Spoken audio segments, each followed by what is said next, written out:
Hi, good afternoon everyone. Selamat siang semuanya. Terima kasih sudah meluangkan waktunya untuk join event kita hari ini. Jadi ini merupakan presentasi yang merupakan bagian dari RMIT Open Day. Dan hari ini memang presentasinya akan dibawakan dalam bahasa Indonesia. So we're going to start the presentation soon after this. Okay, I think we can start now. Next, please.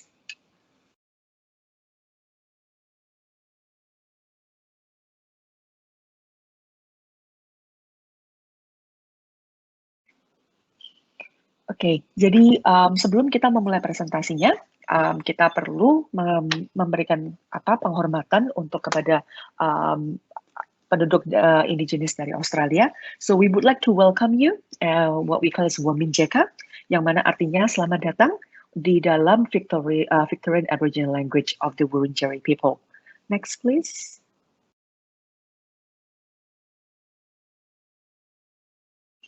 Okay, so a little bit of acknowledgement of country. So RMIT University acknowledges the people of the Wai Wurrung and Boon Wurrung language groups of the Eastern Kulin Nation, on whose unceded lands we conduct the business of the university. RMIT University respectfully acknowledges their ancestors and elders, past and present. RMIT also acknowledges the traditional custodians and their ancestors of the lands and waters across Australia where we conduct our business. Oke, ini sekedar note untuk selama webinar atau sesi ini. Jadi selama webinar berlangsung, jika ada pertanyaan, bisa langsung diketikkan aja di kotak Q&A. Jadi nanti kita akan berusaha menjawab pertanyaan-pertanyaan dan merespon pertanyaan tersebut sebisa mungkin dari sisi kita, yang mana akan kita discuss juga beberapa pertanyaannya itu nanti mungkin setelah sesi ini berakhir, jadi setelah presentasinya berakhir. Dan sesi ini akan direkam dan akan tersedia di website Open Day yang akan bisa diakses dan dilihat lagi selama Open Day RMIT sedang berlangsung. Oke, next please. Hey, kata orang kan kalau kita nggak mengenal, tak kenal maka tak sayang. Biasa kalau orang Indonesia bilang nih. Jadi kadang-kadang bertanya, apa sih RMIT itu? Kenapa kok misalnya kalau kita belajar itu harus kuliahnya tuh memilihnya RMIT? Nah, sedikit tentang RMIT. Jadi kalau RMIT sendiri itu berdiri sejak tahun 1887. Nah, sekarang RMIT itu merupakan universitas global yang memang fokusnya itu lebih banyak ke bagian untuk di bidang desain, teknologi, dan bisnis. Kalau dari segi beberapa figuresnya sendiri, kita termasuk dari top 1% untuk universitas secara global, dan karena usia kita sebagai universitas itu sebenarnya masih muda. Jadi kalau kita memang sebagai institusi, kita berdiri dari 1887, tetapi kita menjadi universitas itu di tahun 1992. Jadi kalau untuk sebagai kategori universitas, kita masih muda, kita masih di bawah 50 tahun. Untuk kategori universitas atau young universities ya di bawah 50 tahun di dunia, kita menempati peringkat ke-22 saat ini. Ada sangat banyak sekali program-program yang kita tawarkan. Nanti kita akan bisa melihat bidang studinya itu apa aja dari program-program tersebut. Dan kita juga merupakan universitas yang memang peringkatnya untuk di bidang art and design itu saat ini adalah peringkat nomor 1 di Australia dan juga nomor 11 di dunia. Kita merupakan salah satu universitas yang memiliki jumlah murid yang sangat banyak di Australia. Kita saat ini memiliki lebih dari 90.000 murid yang sedang belajar di RMIT. Okay, next please. Oke, ini ada video yang akan diputar.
Oke, kalau memang tadi dari video tadi tidak ada suara, nanti mungkin kita akan bisa memberikan linknya aja untuk bisa dilihat, jadi supaya nanti bisa juga dilihat sendiri.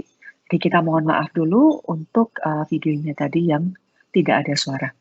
Oke, kita akan menuju ke slide berikutnya. Kita akan berbicara tentang kampus-kampus RMIT itu sendiri. RMIT sendiri kampus yang dimiliki oleh RMIT itu terletak di 2 negara. Jadi ada yang di Australia dan juga ada yang di Vietnam. Kalau di Australia, kita letaknya berada di Melbourne. Pusat kita adalah di Melbourne City Campus kita. Dan yang kedua, kita ada yang Bandura Campus. Dan yang ketiga, kita ada Brunswick Campus. Dan yang terakhir, kita ada yang di Vietnam. Oke, excuse me. Next, please. Oke, untuk di RMIT sendiri kita memiliki beberapa bidang untuk program studi. Jadi kalau untuk program studi itu sendiri, masing-masing dari program studi tersebut itu akan ada program-program yang secara spesifik lagi yang akan ditawarkan di bawahnya. Jadi kita ada program-program studi seperti Architecture and Building, kita juga ada di bidang-bidang seperti komputer dan IT, Health and Medical Science, terus kita juga ada di bidang Art and Design, Education and Training, Community Service and Social Science, Business, itu salah satu yang sangat populer untuk murid-murid dari Indonesia. Engineering kita juga itu cukup populer untuk murid-murid Indonesia, terutama di program-program atau bidang-bidang seperti misalnya Mechanical Engineering, Civil and Infrastructure Engineering, itu adalah beberapa program yang sangat populer.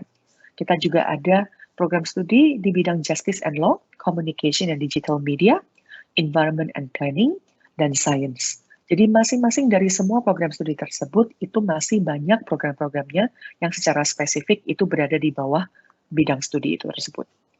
Oke, next please.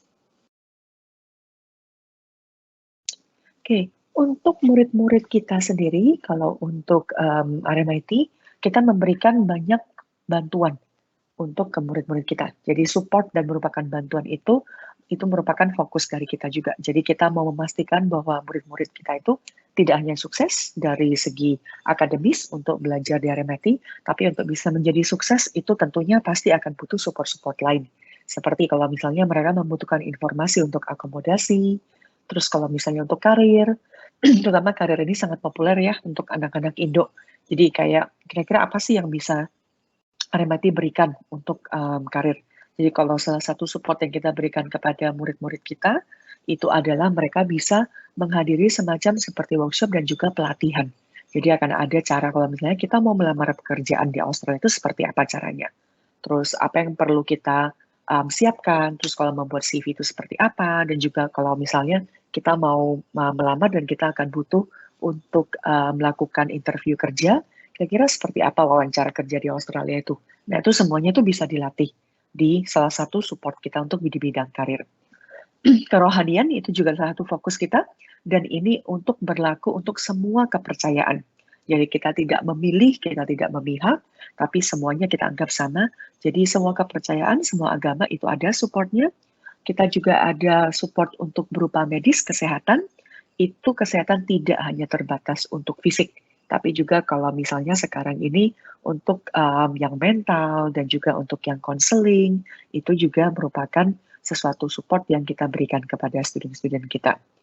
Terus juga kita akan memberikan support sebisa mungkin untuk mereka yang memiliki keterbatasan atau disabilitas untuk murid-murid kita. Jadi kalau untuk bagi mereka yang memiliki keterbatasan itu, mereka biasanya nanti bisa membuat perjanjian dulu dengan salah satu advisor kita. Kira-kira itu nanti keterbatasannya itu di bidang apa. Jadi apa yang bisa kita bantu? Apakah butuh alat atau apakah butuh perhatian yang khusus, yang ekstra, yang bisa diberikan itu seperti apa? Nah, itu akan direncanakan bersama dengan salah satu advisor atau kanselernya untuk di bidang disabilitas.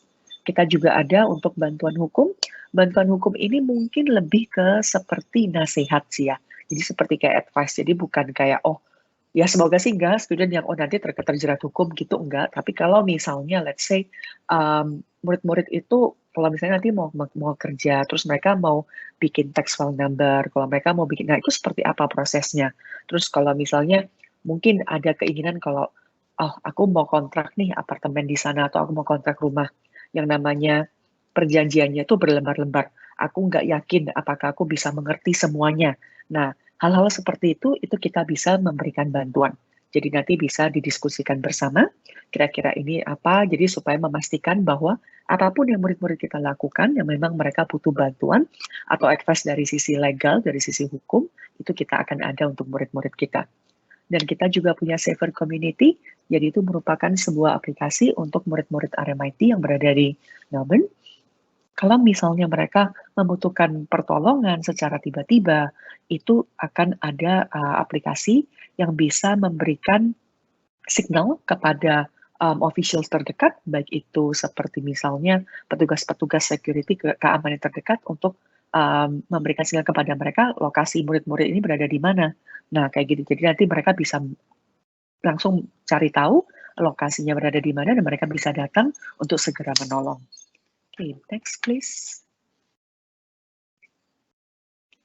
Oke, nah saat ini memang karena perbatasan itu masih juga tutup, jadi memang masih belum memungkinkan untuk murid-murid internasional itu untuk datang ke Australia dan ke Melbourne untuk kuliah di kampus kita yang berada di Melbourne. Jadi pilihannya saat ini adalah untuk mereka yang memang mau untuk RMIT saat ini adalah untuk online. Jadi studi yang harus dimulai itu adalah untuk online study dulu. Ini ada video untuk study online. Oke.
Oke.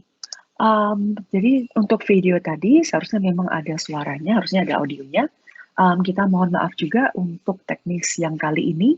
Nanti kita akan share juga linknya supaya nanti dari murid-murid dari kalian akan bisa melihat juga videonya langsung di channel kita. Oke, untuk berikutnya kita karena kita hampir semuanya tuh kita berpindah kepada online, terutama untuk support murid-murid internasional kita yang memang saat ini belum bisa datang ke Australia untuk belajar di kampus kita yang di Melbourne. Jadi kita ada bantuan online untuk murid-murid yang bisa dipakai. Jadi salah satunya kita memiliki Study Support Hub. Jadi kalau Study Support Hub ini memang merupakan bantuan online untuk pelajaran-pelajaran atau materi-materi yang diajarkan itu dengan learning advisors dari RMIT. Jadi bantuan-bantuan yang diberikan itu bisa berbagai macam. Jadi kita bisa untuk misalnya merencanakan tugas. seperti apa. Setelah itu juga bisa misalnya kalau untuk murid-murid yang ingin melatih skill mereka untuk dari segi menulis, dari segi mencari referensi itu seperti apa, mencari sumber online itu seperti apa, terus mengutipnya itu yang benar seperti apa, supaya tidak dianggap plagiarism misalnya. Nah, itu nanti juga bisa. Kemampuan belajar umum itu juga bisa. Dan untuk kalau dari segi jenis kayak mata kuliahnya atau jenis skill yang bisa diajarkan, itu kita ada seperti matematika, di bidang matematika, di bidang teknik, di bidang kimia, fisika, dan juga lainnya. Kita juga memiliki support untuk assignment dan exam, jadi untuk mereka memiliki tugas dan mereka memiliki ujian, itu kita juga ada support. Nah, untuk support ini bisa melalui online web chat, jadi untuk mengakses alat-alat referensi seperti apa, sumber belajar juga, terus juga bisa memberikan tips-tips untuk persiapan ujian, untuk bisa tahu soal-soal ujian terdahulu itu seperti apa, itu semuanya ada di support kita yang ini. Next, please.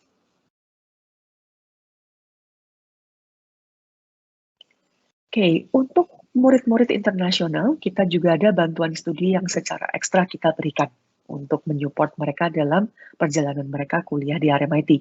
Jadi saat ini murid internasional memiliki akses bantuan studi dan peer mentoring 24 jam, 7 hari seminggu, itu secara gratis. Jadi tidak ada biaya dibebankan kepada murid-murid kita. Yang pertama yang kita pakai itu adalah Studio City. Jadi ini merupakan bantuan bidang studi yang merupakan subject specialist. Jadi murid itu bisa set up chat one-on-one, jadi bisa langsung chat one-on-one dengan subject specialist untuk bertanya dan mendapatkan bantuan. Bisa mendapatkan bantuan dan bimbingan untuk bahasa Inggris, atau menulis essay itu seperti apa, laporan, matematika, terus pelajaran-pelajaran under science, dan juga di bidang ekonomi. Kalau untuk bagi kalian yang membutuhkan waktu atau feedback ya untuk dalam bidang seperti writing itu seperti apa, itu bisa submit dulu writingnya, bisa diserahkan dulu, nanti akan ada feedbacknya itu dalam 24 jam untuk writingnya. Yang kedua, untuk peer mentoring itu kita memakai aplikasi yang bernama Vigo. Jadi kalau di Vigo ini, kalian akan bisa terhubung dengan murid-murid RMIT lainnya yang sudah lebih dulu kuliah di RMIT, dan mereka memang dipilih adalah mereka yang memiliki performa akademis yang bagus. Jadi kita tidak asal memilih, tapi lebih memilih murid-murid RMIT yang kita tahu performa mereka itu bagus, yang mana bisa dijadikan mentor untuk murid-murid kita. Nah, jadi mereka bisa juga membantu proses belajar dan juga pertanyaan umum tentang studi di universitas. Ini terutama mungkin akan sangat berguna kalau untuk kalian yang masih baru nih memulai di RMIT. Terus pengen tahu kira-kira kalau nanti udah di sana seperti apa sih pengalaman mereka, apa enaknya, apa enggak enaknya, tipsnya apa yang harus diantisipasi. Nah, itu semua bisa ditanyakan kalau kalian in touch dengan salah satu murid RMIT kita yang menjadi mentor melalui Vigo. Next, please.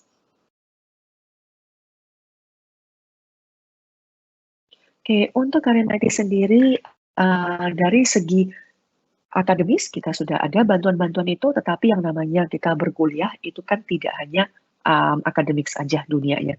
Jadi kita perlu juga ada sisi-sisi lain yang memang harus kita eksplor secara lebih. Jadi kalau misalnya kalian memiliki hobi atau kalian juga memiliki ketertarikan di bidang-bidang tertentu, baik itu di bidang olahraga, dari segi budaya, kreativitas, sosial, dan akademis, itu kalian bisa bergabung ke dalam perhimpunan dan perkumpulan RMIT. Jadi di RMIT sendiri, murid-murid kita itu, student clubs itu mereka memiliki, kita ada lebih dari 160 clubs. Jadi kita ada lebih dari 160 perhimpunan dan perkumpulan yang dimiliki oleh RMIT. Itu terbagi ke dalam beberapa bagian.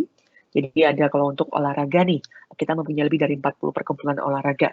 Jadi ada yang perkumpulan untuk basket, tenis, itu semuanya ada di situ. Kita juga ada untuk di bidang-bidang seperti sosial dan akademis. Jadi untuk supaya bisa bertemu, berkumpul dengan murid-murid dari jurusan-jurusan yang lain atau program-program yang lain.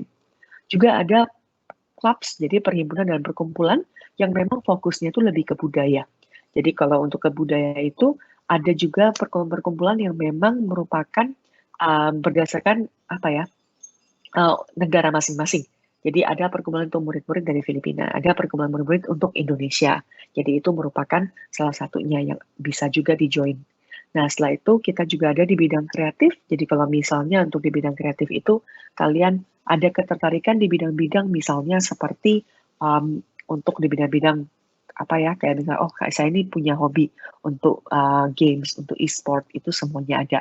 Jadi kita ingin memastikan bahwa kalau menjadi murid di RMIT itu tidak hanya sekedar waktunya itu dihabiskan hanya untuk dari segi akademis, hanya untuk belajar. Tapi ada bagusnya dan akan sangat disarankan kalau untuk mengikuti perhimpunan dan perkumpulan supaya dari segi network itu juga akan lebih luas. Kalian akan lebih kenal banyak murid-murid dan juga ada aktivitas-aktivitas yang bisa dilakukan bersama. Okay, next please.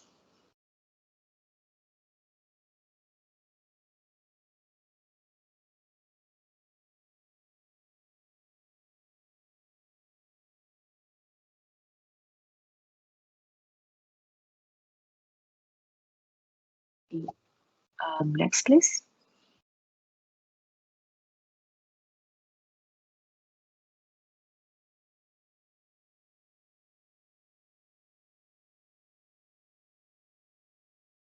Oke. Kalau untuk saat ini, jadi kita ada satu program yang akan kita tawarkan kepada murid-murid saat ini. Jadi kalau untuk program-program kita, yang saat ini yang kita tawarkan kepada murid kita, kita ada yang namanya RMIT Global Summer School Program. Nah, ini untuk bagi kalian, kalau mungkin kalian ada yang masih, jenjangnya masih di SMA ya, baik di SMA kelas 11 maupun kelas 12, atau yang setara, kalau kalian dari sekolah internasional, itu kita juga bisa terima murid-murid yang misalnya dari program IB, IBDP, ataupun juga bisa juga untuk kalian misalnya dari Cambridge A-Level, itu juga bisa. Nah, ini merupakan kesempatan yang bagus banget, yang jarang ada. Jadi ini pertama kalinya kita tawarkan untuk Indonesia. Jadi kesempatannya itu untuk belajar dan menyelesaikan satu mata kuliah dari RMIT University. Program ini itu tidak dikenakan biaya, jadi gratis dan durasinya sepanjang 6 minggu. Dan kalian bisa memilih dari 3 mata kuliah yang akan ditawarkan, nanti kita akan bisa lihat. Nah, untuk murid-murid ini, yang pasti memang kalian harus paling tidak secara usia itu harus minimal 16 tahun pada saat program ini dimulai.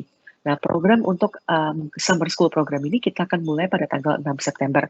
Jadi untuk kalian, kalau memang kalian sudah 16, paling lambat pada tanggal 6 September, maka kalian bisa eligible untuk apply ke program ini.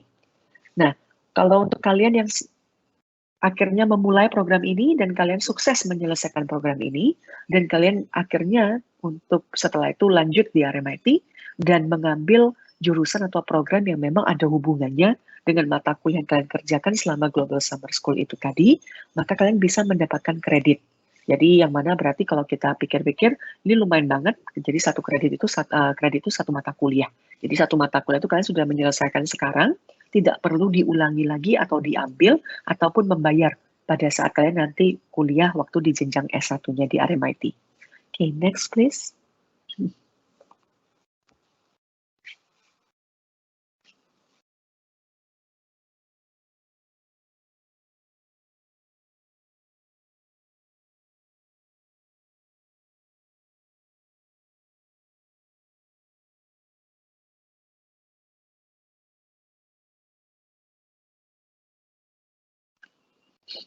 Oh shit, man.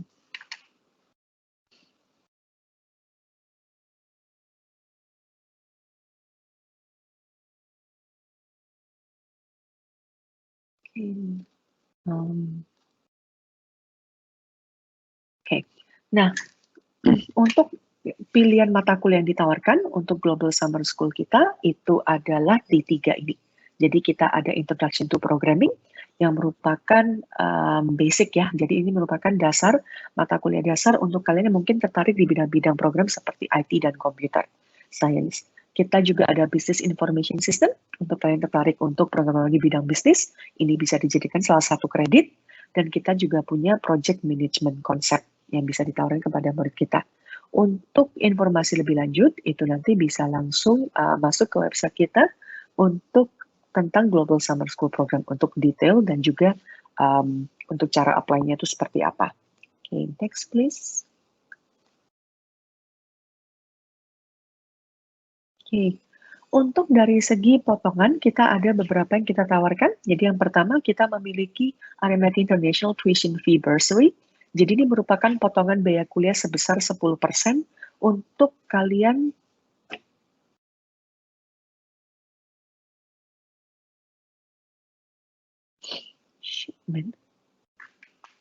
What's going on?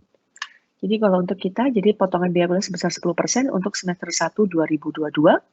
Dan ini untuk kalian yang akan kuliahnya itu di jenjang-jenjang di vocational education, jadi seperti diploma, advanced diploma, terus associate degree, juga di bidang-bidang jenjang higher education, jadi seperti bachelor's degree atau S1, dan juga higher degree by research. Jadi mau master's degree atau master's by research itu juga bisa. Dan ini untuk kalian yang memang tidak bisa berada di Australia karena perbatasan sedang tutup. Jadi memang ini diberikan secara otomatis sebesar 10% untuk semester 1 2022 atau intake tahun depan di bulan Februari atau Maret. Oke, untuk syarat dan ketentuan lebih lanjut juga nanti bisa dilihat langsung ke website kita untuk lebih ke detailnya. Next, please.